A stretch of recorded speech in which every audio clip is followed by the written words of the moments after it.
I have a belief that they are trying to take the nuance out of speech. Are they trying to destroy freedom of speech? And one of the ways is a slow, insidious taking the nuance out of speech. Is it happening? Hard to believe it's not. But what does one of the greatest minds in America have to say about it? Dave Chappelle.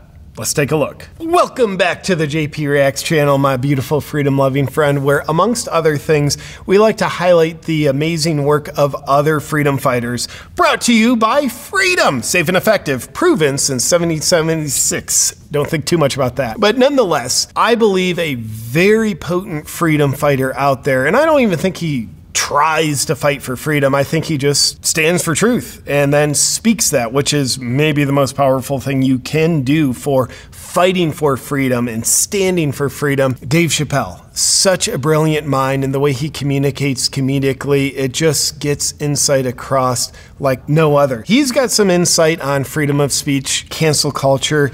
We're going to take a look at a short clip from his podcast in a second. But first, as you know, Dave Chappelle, he's one of the most rage mob, cancel culture, one of the biggest targets there is, which is so telling. So telling that the cancel culture, the woke, absurd people, so telling that they don't stand for anything. Why? Because they're hypocrites. If they actually stood for something, you wouldn't see hypocrisy. Instead, you'd see integrity. What do I mean? It's a great question. Glad you asked. The same mob that always rails against Dave Chappelle because he's saying the wrong thing. They're always trying to destroy him for his nuanced speech. That is the same mob who claims to be all about supporting black people. Well, guess what, you idiots? Dave Chappelle is a black man. And if you truly stood for supporting black people, you wouldn't always be trying to cancel this black man just because he's saying something you don't agree with. You'd maybe actually want to give him a bigger platform, but that's not the case because they don't have integrity, because they don't actually stand for anything. All it is cancel culture is cancer culture. It's a cancer mentality that just tries to attack other cells in this beautiful living body of humanity that we're in. And Dave Chappelle is one of the cells that attacks, and it will absolutely do that even though he is black, because they don't care about black people. What they care about is their ideology and being obedient to whoever they make their surrogate parent figures, like Biden, tell me what I think now, or AOC, tell me what I think now. I will be loyal to you because I want a sense of belonging. If I have to belong to the cancel culture mob, yeah, it's a bunch of rotten human psychological endeavors, but it's better than feeling like I belong to nothing. And along the way, of course, they try to cancel Dave Chappelle every chance they get. They try to get comedy shows shut down. They try to get Netflix to drop him. So I think Dave Chappelle is in a very important position to hear his perspective, and then combine that with the fact that he is a modern day philosopher. He's incredibly insightful and incredibly intelligent man. So this clip is taken from Dave Chappelle's podcast where he's talking about this, and specifically I'm using a Fox News clip that's broadcasting this Chappelle clip. So let's take a listen together. I'm not even mad that they take issue with my work.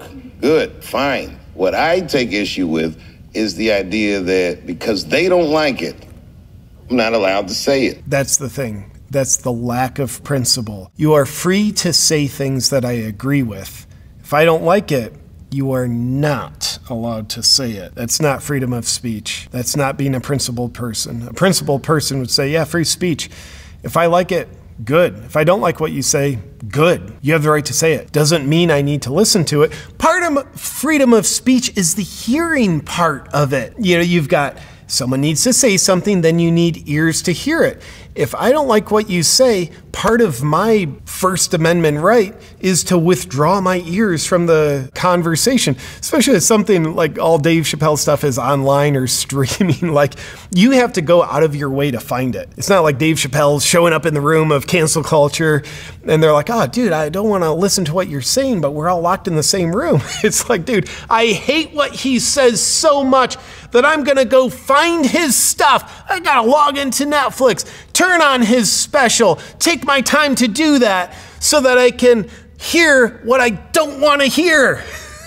Principled person would say, oh, if I don't want to hear it, glad you have the right to say it. I have the right not to listen. Art is a nuanced endeavor. I have a belief that they are trying to take the nuance out of speech in American culture. By the way, nuance is what conveys intelligence.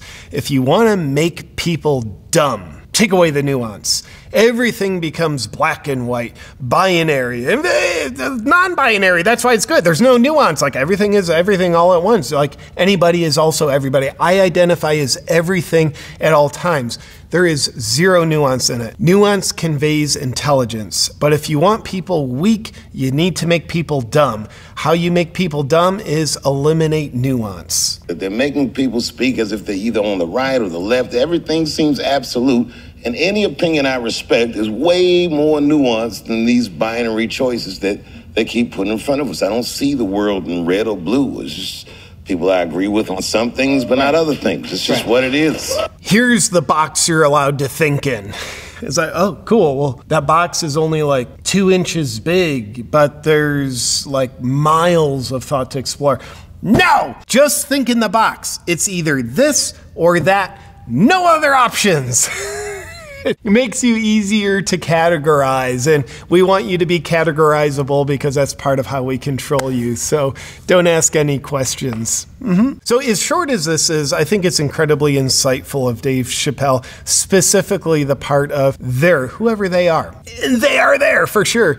They are trying to destroy the nuance in speech. How are they trying to do that? By intimidation. If you say the wrong thing, you said too much nuance there, you get intimidated. You get coerced. You get canceled. We're going to intimidate you into abandoning that nuance. You have 2 choices. Remember, you're this or that. But you better be this because you still get penalized for being that. None of this in-between stuff.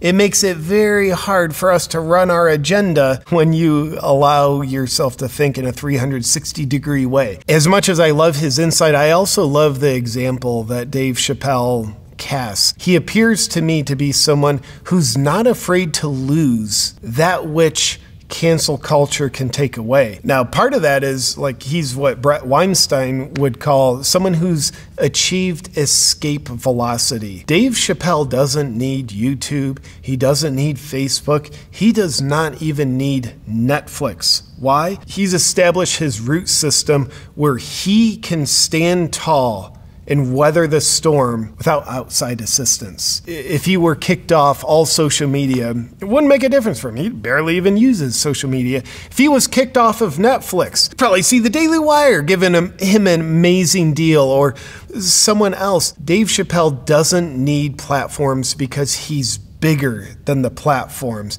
That's awesome. That's inspiring. But it sounds unrelatable because not many people are bigger than the platforms that they're on. But I think he's still a very important example because he models the courage of being willing to lose what could be taken away. The things that are in the control of cancel culture and certainly big tech is controlled by them to an extent. He models the courage of not altering his words, his actions, his behaviors, and what he stands for in order to mitigate the risk of losing things. I don't know about you, barely know about me, but all the things that could be taken away from me, if all my social media was taken away from me, damn, that would hurt me. It wouldn't hurt Dave Chappelle. It would hurt me. And if your business is in any way linked to social media, it would probably hurt you as well. What Dave Chappelle is teaching through his embodied example and has been for a handful of years, it's incredible. He's teaching the courage to be willing to take that risk. What's better, standing for truth and then you maybe lose some things, stressful, but then you adjust, you figure out what's next. Maybe things are never the same, maybe they're better, maybe they're worse, but you've stood for your truth. You are a person of integrity. You have that fulfillment, you have that trust in yourself. That, in my opinion, is a better alternative than abandoning your truth, living out of integrity with yourself, teaching that to the world, teaching that, reinforcing it to yourself, and always having that emptiness of, I betrayed my trust with myself so that I wouldn't lose this thing that someone else controlled. Yeah, Cool, you still have everything, but you actually have nothing. Someone who actually, in the name of being true to truth, if they have everything taken away, they still have everything that matters. They have their integrity, they have their service to a higher power that they're living in service to. They're a great example for their family, their friends, the people around them, and they're a great example for themselves. Easier said than done. It takes a lot of courage to have the Dave Chappelle mentality, the Jordan Peterson mentality. I think it's incredible. It's an inspiration. I won't claim to be perfectly there. I do my best to be there, but what I do know for sure is freedom lovers can use the example that Dave Chappelle sets. Remember, Dave Chappelle, I saw a quote of his once, the First Amendment is first for a reason. The Second Amendment is only there in case the first one doesn't work out. Well said. And I want to thank the sponsor of today's video, something that I fuel my body with. I do believe that health equals freedom, and it helps me achieve my freedom by boosting my health. So shout out to Organifi. Freedom lovers, I'm proud to tell you about Organifi.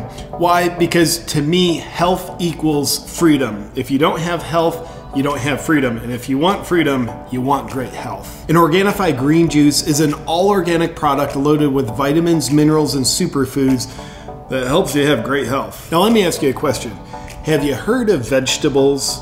Do you love preparing them? Do you love juicing? And then do you love cleaning all that crap up? Well, if you do, I 100% can't relate to you. I personally love the nutritional value of vegetables and juicing, but I don't have the time for it and all the cleanup. And that's one of the reasons why I turned to Organifi green juice. If you have 30 seconds, it's quick, easy, and absolutely delicious. And it's my preferred alternative to spending hours in the kitchen juicing and messing around with vegetables, doing vegetable things that take a long time. What I love best about Organifi green juice is how it's loaded with nutrients to support all the systems of my body so I can have great sustained energy throughout the day. Some other reasons why I love Organifi green juice: it contains 11 superfoods for detoxifying the body so you can feel amazing. It helps reduce food cravings, and it tastes absolutely delicious. My little morning ritual is starting my day with Organifi green juice.